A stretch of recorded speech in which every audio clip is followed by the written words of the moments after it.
पापी लोगों को पाप करते देखकर भी भगवान क्यों चुप रहते हैं। एक समय की बात है जब देवर्षि नारद नारायण नारायण का जाप करते हुए भगवान शिव के दर्शन करने के उद्देश्य से कैलाश पर्वत पर जाते हैं। फिर देवर्षि नारद को देखकर भगवान शिव प्रसन्न होते हैं और कहते हैं कि नारद, आज अचानक किस कारण से कैलाश पर तुम्हारा आगमन हुआ है। अवश्य ही कोई विशेष कार्य होगी जिसका भाग बनकर तुम यहाँ पर आए हो। फिर नारद जी कहते हैं, हे भोलेनाथ, आप तो अंतर्यामी हैं, भला आपसे कोई बात कैसे छिपी रह सकती है। हम यहाँ किस लिए आए हैं आपको भली भांति पता है। हे प्रभु, आज मेरे मन में एक शंका निर्माण हो रही है, उसी का समाधान करने के उद्देश्य से आपके पास आया हूँ। कृपया मेरी इस शंका का समाधान कीजिए। तब भगवान शिव कहते हैं कि नारद, तुम्हारे मन में जो भी शंका हो निसंकोच होकर पूछो, मुझे तुम्हारी इन शंका का समाधान करके खुशी होगी। फिर नारद जी कहते हैं, पापी लोगों को पाप करते देखते हुए भी भगवान क्यों चुप रहते हैं। तब भगवान शिव कहते हैं, हे नारद, तुमने पूरी मानव जाति के कल्याण हेतु प्रश्न किया है, जो मैं इस प्रश्न का उत्तर एक छोटी सी कथा के माध्यम से देना चाहता हूँ। इसलिए तुम इस कथा को ध्यान से और मन लगाकर सुनना। और जो भी मनुष्य इस कथा को ध्यान और मन लगाकर सुनता है, वह अपने जीवन काल में किसी भी बात को लेकर कभी भी पश्चाताप नहीं करता है। और वह मनुष्य जान जाता है कि पापी लोगों को पाप करता देखकर भी भगवान क्यों चुप रहते हैं। तो फिर भगवान शिव कथा को सुनाना प्रारंभ करते हैं। प्राचीन समय की बात है, एक जंगल में एक मोरनी और मोर का जोड़ा रहा करते थे। वो दोनों पति पत्नी एक दूसरे से बड़ा प्रेम करते थे, एक दूसरे का बड़ा आदर सम्मान करते थे और उनका जीवन बड़े सुख और सुंदर से कट रहा था। उनके जीवन में किसी प्रकार का कोई दुख नहीं था। फिर एक दिन की बात है, मोरनी अपने पति से कहती है, हे पिया जी, भगवान की जिंदगी कितनी सुखी है, कितनी आराम भरी है। उन्हें सिर्फ इस दुनिया को चलाना होता है और बैठे बैठे वह पूरी दुनिया को चलाते हैं। उन्हें कोई मेहनत का काम नहीं करना पड़ता है और उन्हें उनके भक्त अच्छे अच्छे भोग लगाते हैं और उन्हें अच्छे अच्छे पकवान खाने को मिलते हैं। दूसरी ओर हमारा जीवन कितना कठिन है। हमें रोज अपना दाना पानी लोगों से छुप छुप कर जंगल में ढूंढना पड़ता है। इस पर मोर कहता है कि प्रिय, ऐसा नहीं है, भगवान का काम बहुत कठिन है। भगवान को यह पूरी सृष्टि चलाने के लिए बड़ी मेहनत करनी पड़ती है। मैं तुम्हें एक कथा के माध्यम से समझाता हूँ, तब तुम्हें मेरी बात समझ में आएगी। एक गांव की बात है। उस गांव में भगवान शिव का एक बहुत ही सुंदर मंदिर बना हुआ था और उस मंदिर के बगल ही एक छोटा सा भगवान भोलेनाथ का शिवलिंग भी था। उस मंदिर की देखभाल के लिए उसी गांव का एक सोहन नाम का व्यक्ति सेवा में लगा हुआ था, जो सुबह शाम मंदिर की साफ सफाई करता था और दोनों समय स्नान ध्यान करने के बाद भगवान की पूजा अर्चना करता था। वह आदमी बहुत ही निर्धन और दुखी था। मंदिर पर आने वाले श्रद्धालुओं द्वारा उसे जो कुछ दान दक्षिणा दे दी जाती थी, वह उसी से अपने परिवार का गुजारा करता था। मंदिर परिसर में काम करते करते वह अपनी जिंदगी से जुड़ी निजी शिकायतें भगवान की प्रतिमा के सामने खड़ा होकर करता रहता था। कभी घर की बातें, कभी परिवार की बातें, तो कभी दुनियादारी की बातें करता था। फिर आगे मोर मोरनी से कहता है कि हे प्रिय, एक दिन की बात है, वह भगवान भोलेनाथ के शिवलिंग की प्रतिमा के समक्ष खड़ा होकर दोनों हाथ जोड़कर कुछ शिकायतें भगवान से कर रहा है। हे भगवान, आपकी जिंदगी कितनी आरामदायक है। आप तो बस मंदिर में एक जगह आराम से बैठे रहते हैं और लोगों की प्रार्थनाएं सुनते रहते हैं, और कोई तुम्हें लड्डुओं का भोग लगाया जाता है तो कोई प्रसाद चढ़ा जाता है। तरह तरह के मिष्ठान और पकवान भी आपको यहीं बैठे बैठे खाने को मिलते रहते हैं। तुम्हारा जीवन कितना आसान है और मेरी जिंदगी कितनी कठिन है। और मेरी छोटी सी जिंदगी है, उसमें हजारों तरह के दुख भरे पड़े हैं और हजारों तरह की परेशानियां आप दे दिए हैं। दिन भर कड़ी मेहनत करता हूँ, तब कहीं 2 समय का खाना मैं अपने परिवार के लिए जुटा पाता हूँ। और वही पापी पाखंडी लोगों को देखो, दिन रात बुरे कर्मों में लिप्त रहते हैं। फिर भी मौज की जिंदगी जी रहे हैं। हे भगवान, यदि मेरी भी जिंदगी आपकी तरह हो जाती तो मेरा जीवन कितना खुशहाल होता।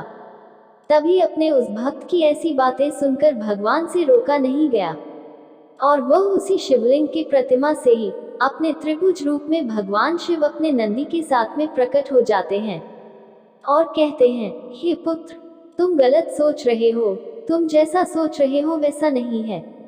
दूर से देखने पर सबका जीवन अपने जीवन से अच्छा दूसरों का जीवन ही दिखाई पड़ता है।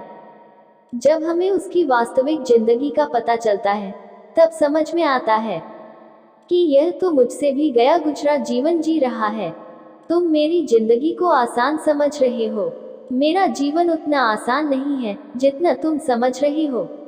मुझे भी बहुत सारी चीजें देखनी पड़ती है, बहुत सी व्यवस्थाएं बनानी पड़ती है, बहुत सी चिंताएं लगी रहती हैं। अच्छे के साथ अच्छा कैसे हो और बुरे के साथ बुरा कैसे हो, यह सब सोचना पड़ता है।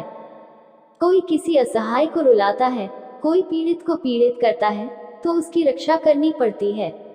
मेरी जिम्मेदारी को जिस दिन तुम समझ जाओगे उस दिन तुम्हें मेरी मेहनत के बारे में भी पता चल जाएगा। फिर भगवान शिव उस सोहन नाम के व्यक्ति से कहते हैं, हे पुत्र, इतना आसान नहीं है भगवान बनना।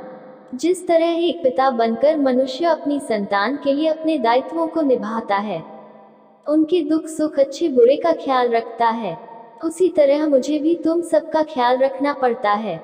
इतनी सारी जिम्मेदारियों को एक साथ निभाना कोई आसान काम नहीं है। फिर भगवान भोलेनाथ की बात सुनकर वह भक्त बोला, हे भगवान भोलेनाथ, आप तो बहुत ही भोले भाले हैं, आप यह कैसी बातें कर रहे हैं? आपका काम तो सचमुच में बड़ा ही आसान है। जिस तरह पूरे दिन आप बैठे रहते हैं, आपकी तरह तो मैं भी किसी समय बैठा रहता हूँ तो किसी समय खड़ा रह सकता हूँ, इसमें क्या बड़ी बात है। तब भगवान शिव कहते हैं, हे पुत्र, मैं फिर कहता हूँ तुम यह नहीं कर पाओगे।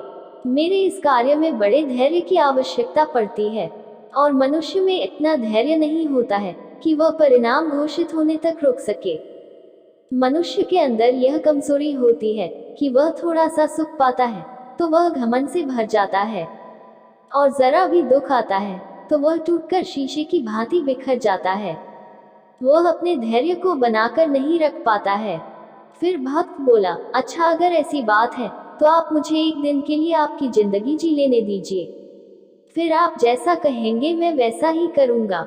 मोर आगे अपनी पत्नी मोरनी से कहता है कि हे प्रिय, भगवान भोलेनाथ ने उस सोहन नाम के व्यक्ति को बहुत समझाया, पर वह बड़ा जिद्दी था। उसने भगवान शिव की एक भी बात नहीं मानी। फिर भगवान भोलेनाथ ने भी सोचा कि चलो मैं इसे एक दिन के लिए अपनी जिंदगी दे ही देता हूँ। कुछ लोगों पर उपदेशों की बातों का कोई प्रभाव नहीं पड़ता है, वह संसार की ठोकर खाने के बाद ही सही राह पकड़ते हैं। फिर भगवान शिव ने कहा, बेटा ठीक है, एक दिन के लिए मैं तुम्हें भगवान बनाता हूँ और तुम्हारी जिंदगी में जीता हूँ, फिर देखते हैं कि तुम मेरा काम किस ढंग से करते हो। और हाँ, मेरी जिंदगी जीने के लिए तुम्हें कुछ शर्तों का पालन करना होगा। फिर वह सोहन नाम का भक्त बोला, हे भगवान भोलेनाथ, मैं आपकी सारी शर्तें मानने के लिए तैयार हूँ, बताएं आपकी क्या शर्तें हैं। तब भगवान शिव कहते हैं, हे पुत्र तुम ध्यान से सुनो। मंदिर में रोजाना बहुत से लोग आएंगे जाएंगे, जिसमें अच्छे भी लोग होंगे और बुरे भी लोग होंगे, क्योंकि भगवान पर तो सबका ही अधिकार होता है। यदि किसी पिता का एक बेटा निकम्मा निकले तो क्या वह पिता उसे अपना बेटा नहीं मानेगा? इसी तरह अच्छे बुरे दोनों लोग मेरे बच्चे हैं, परंतु परिणाम मैं उनको उनके कर्मों के अनुसार ही देता हूँ। फिर भगवान भोलेनाथ कहते हैं, बेटा जब तुम भगवान बनकर मेरे स्थान पर खड़े होगे तो तुम्हें अच्छा कहने वाले लोग भी आएंगे और बुरा कहने वाले भी आएंगे। तब तुम्हें चुपचाप उनकी बातें सहन करनी होंगी और धैर्य के साथ उनकी बातों को सुनना होगा और उनके अच्छे बुरे कर्म को देखना होगा। तुम्हें अपनी तरफ से कुछ भी भक्त से नहीं कहना होगा, चाहे कुछ भी हो जाए। फिर कहा, ठीक है प्रभु, मुझे आपकी सारी शर्तें मंजूर है। अब तो भगवान भोलेनाथ ने उस भक्त से एक दिन के लिए जिंदगी बनाकर बदल ली और एक दिन के लिए उसे भगवान शिवलिंग में विराजमान कर दिया और स्वयं सेवक बनकर मंदिर की सेवा करने लगे। फिर जब कुछ समय बीता तो क्या होता है कि उसी नगर का एक धनी सेठ उस मंदिर में माथा टेकने के लिए आता है और वह भगवान के आगे हाथ जोड़कर प्रार्थना करता है, हे भगवान, मैंने अरबों रुपए लगाकर एक बहुत बड़े कारखाने का निर्माण कराया है। मुझे आप ऐसा आशीर्वाद दीजिए कि मेरा कारखाना बहुत तेजी से चलने लगे और मैं उसे खूब सारा धन कमाऊं। वह सेठ अपनी प्रार्थना कहने के बाद माथा टेकने के लिए जब नीचे झुका तो उसकी जेब से पैसों से भरा हुआ बटुआ निकलकर जमीन पर गिर पड़ा और उसे अपना बटुआ दिखाई नहीं दिया, जिससे वह वहां से उठकर जाने लगा। उधर शिवलिंग में विराजमान भगवान का भक्त यह सब देख रहा था कि उसने देखा कि अरे सेठ का बटुआ तो यहीं पर गिर गया है। एक बार तो उसके मन में आया कि क्यों ना इस सेठ को आवाज लगाकर उसे कह दूं कि उसका बटुआ यहीं पर गिर गया है। लेकिन फिर उसे भगवान शिव की शर्त याद आ गई कि भगवान भोलेनाथ ने कहा है कि चाहे अच्छा हो या बुरा तुम्हें बोलना नहीं है, तुम सिर्फ उसे देखते रहना। यही सोचकर भगवान बना हुआ वह भक्त चुपचाप देखता रहा। तभी उस मंदिर में एक बहुत ही गरीब आदमी आता है और वह भगवान भोलेनाथ के शिवलिंग के सामने खड़ा होकर कहता है, हे भगवान, मैं बहुत गरीब आदमी हूँ। इस गरीबी में मैं बड़े दुख का जीवन जी रहा हूँ। परिवार का पेट पालना भी मुश्किल हो रहा है। घर में माँ बीमार है, उसका इलाज कराने के लिए मेरे पास पैसे नहीं हैं। मैं कहाँ से व्यवस्था करूँ, कुछ समझ नहीं आ रहा है कि आगे का मेरा जीवन कैसे चलेगा। आज मेरे पास मात्र 1 रुपये है, इससे तो न एक समय का राशन आ पाएगा और न माँ की दवाएं। कुछ कृपा कर दो भोलेनाथ, जिससे मेरी जरूरतें पूरी हो जाए। इतना कहकर वह आदमी मंदिर से जाने लगा। तभी उसकी नजर पैसों से भरे एक बटुए पर पड़ी, जिससे उसने तुरंत बटुआ उठा लिया और उसमें बहुत सारे पैसे देखकर वह मन ही मन खुश होने लगा और भगवान को धन्यवाद देने लगा। हे भगवान भोलेनाथ, आप वास्तव में बड़े महान हो। आपने मेरी प्रार्थना इतनी जल्दी सुन ली। इन पैसों से अब मैं अपने परिवार के लिए राशन की व्यवस्था करूंगा और माँ का इलाज कराऊंगा। फिर उधर भगवान बनकर शिवलिंग में विराजमान भक्त सोचने लगा, अरे यह बटुआ तो उस अमीर सेठ का है और यह गरीब आदमी इसे उठाकर ले जा रहा है। एक बार तो उसके मन में आया कि आवाज देकर इसे बता दूं कि यह बटुआ उसका नहीं बल्कि एक सेठ का है, जो वह उसे ले जा रहा है। लेकिन तुरंत ही उसे भगवान भोलेनाथ की वह शर्त याद आ गई, इसलिए वह चुपचाप मौन बनकर शिवलिंग की प्रतिमा में विराजमान था। अब गरीब आदमी के जाने के कुछ देर बाद मंदिर में एक व्यक्ति और आता है और वह तीसरा व्यक्ति एक सैनिक था, जो अगले ही दिन अपने राजा के साथ युद्ध पर जा रहा था। वह मंदिर में भगवान से प्रार्थना करने आया था कि उसकी यात्रा सुरक्षित रहे और वह युद्ध के बाद सकुशल अपने घर लौट आए।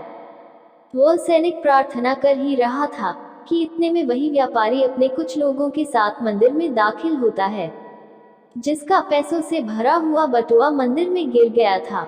अब सेठ के कहने पर सेठ के लोगों ने उस सैनिक को पकड़ लिया और उसे पकड़कर ले जाने लगे। यह बात भगवान बने हुए उस भक्त को बिल्कुल भी सही नहीं लगी, क्योंकि वह सैनिक तो बिल्कुल निर्दोष था। बटुआ तो वह गरीब आदमी लेकर गया था। फिर भगवान बने हुए भक्त को अपने सामने होता यह अन्याय का काम पसंद नहीं आया और कहने लगा, सेठ, तेरा बटुआ इसने नहीं चुराया है। तेरा बटुआ तो इससे पहले मंदिर में आया एक गरीब आदमी ने चुरा ले गया है। मैं भगवान हूँ और मैंने सब कुछ देखा है। अब भला सेठ और सेठ के लोग भगवान की बात क्यों नहीं मानते? उन्होंने तुरंत सैनिक को छोड़ दिया और उस गरीब आदमी को पकड़ लाए। उससे सेठ का बटुआ भी छीन लिया और वह बेचारा बड़ा निराश हुआ।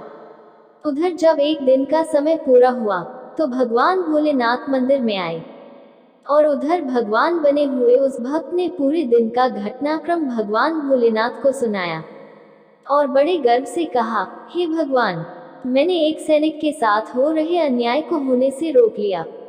आपने देखा, एक दिन भगवान बनकर मैंने कितना महत्वपूर्ण कार्य किया है। तब भगवान शिव भक्त की बात सुनी और कहने लगे, बेटा, तुमने न्याय नहीं अन्याय किया है। तुमने उस गरीब आदमी को पकड़वा कर उसके परिवार के मुंह से भोजन का निवाला छीना है, उसकी बीमार माँ का इलाज होने से रोका है। यह तुमने बहुत बड़ा अन्याय कर दिया है। वह सेठ बड़ा अधर्मी था। उसने पाप करके करोड़ों रुपए की दौलत जोड़ी है। गरीबों का पेट काटकर उसने उन पैसों को जमा किया है। यदि उसका बटुआ छूट गया था तो क्या हुआ, कम से कम किसी गरीब का कुछ भला हो जाता और उस सेठ के कुछ भी कम हो जाते। तुमने उस सैनिक को बचाकर भी बहुत बड़ा अन्याय किया है। वह सैनिक अपने राजा के साथ युद्ध में जाकर एक कमजोर देश का राज हड़पने वाला था। जानते हो उस युद्ध में कितने निर्दोष सैनिक मारे जाएंगे। तुमने उसे बचाकर अन्याय किया है। भक्त को भगवान भोलेनाथ की बात को सुनकर बड़ा पश्चाताप हुआ और कहने लगा, हे भगवान भोलेनाथ, मैं तो वही देख पा रहा था जो मेरी आंखों के सामने हो रहा था। उसके पीछे की सच्चाई कुछ और होगी, यह मैं नहीं देख पा रहा था। फिर भक्त आगे कहता है कि भगवान भोलेनाथ, दुनिया को सिर्फ आप ही चला सकते हैं, क्योंकि आप जीवन के हर पहलू को अच्छी तरह से देख सकते हैं। आप जो करते हैं अच्छा ही करते हैं। गलत तो हम हैं जो जीवन की वास्तविकता को समझ नहीं पाते और उससे पहले ही आप पर दोष लगा देते हैं। जब हमारे साथ कुछ गलत हो रहा होता है या हमारे हिसाब से कुछ नहीं होता है, तो उस समय हम अपना धैर्य खोकर भगवान को दोषी कहने लगते हैं और उन्हें दोष देने लगते हैं। हम यह समझ नहीं पाते कि हमारे साथ हो रहे गलत कार्य में भी भगवान की कोई न कोई योजना छुपी हुई होती है, जो आगे चलकर हमारे लिए हितकर साबित हो सकती है। फिर वह भक्त भगवान भोलेनाथ से कहता है, हे भोलेनाथ, मनुष्य की समझदारी इसी में है कि हमें गंभीरता पूर्वक कार्य के आगे और पीछे के परिणाम को सोच लेना चाहिए। यदि आपके साथ आपकी मर्जी के अनुसार कुछ नहीं हो रहा है तो उसमें भगवान की मर्जी समझनी चाहिए और आगे भगवान जो करते हैं वह अच्छा ही करते हैं, ऐसा सोचकर अपने कर्तव्य पर ध्यान देना चाहिए। फिर उसके बाद भगवान शिव उस भक्त से कहते हैं, हे पुत्र, क्या अब तुम्हें पता चल गया कि भगवान बनना इतना आसान नहीं है। फिर आगे वह भक्त कहता है, हे भोलेनाथ, आप जितने भोले भाले हैं, इतनी ही सरलता से लोगों के दुखों को दूर कर देते हैं और उन्हें ज्ञान दे देते हैं। तो हे प्रभु, अब मैं सब समझ गया हूँ। कुछ भी बनना आसान है और भगवान बनना इतना आसान नहीं है। उसके बाद भगवान भोलेनाथ उस भक्त को तथास्तु करके वहां से सीधा कैलाश पर्वत पर पुनः पहुंच जाते हैं। फिर भगवान शिव देवर्षि नारद से कहते हैं, वहां मोर अपनी पत्नी से कहता है कि हे प्रिय, अब बात करते हैं उन दो कारणों की जिनकी वजह से भगवान पाप होते हुए देखकर भी चुप क्यों रहते हैं। पहला कारण तो यह है कि भगवान तब तक आपकी मदद नहीं करेंगे जब तक आप दुनिया वालों पर निर्भर रहेंगे। जिस दिन आप खुद पर तथा भगवान पर निर्भर हो जाएंगे, उस दिन वह आपकी मदद के लिए जरूर आएंगे। दूसरा कारण यह है कि भगवान मनुष्य के कर्म भी देख कर चलते हैं कि किसको कहां पर किस कर्म का दंड मिलना चाहिए और किसको किस कर्म का फल मिलना चाहिए। भगवान हमेशा आपके अगले और पिछले सारे कर्मों को देखकर इंसाफ करते हैं। भगवान को समर्पित होकर चलिए तो आपका कभी भगवान बुरा नहीं होने देंगे। फिर आगे देवर्षि नारद इस कथा को सुनकर अति प्रसन्न होते हैं और कहते हैं, हे प्रभु, आप ही इस संसार में आदि और अनंत हैं। आज आपने मुझे इस कथा को सुनाकर मेरे मन को शांत किया है।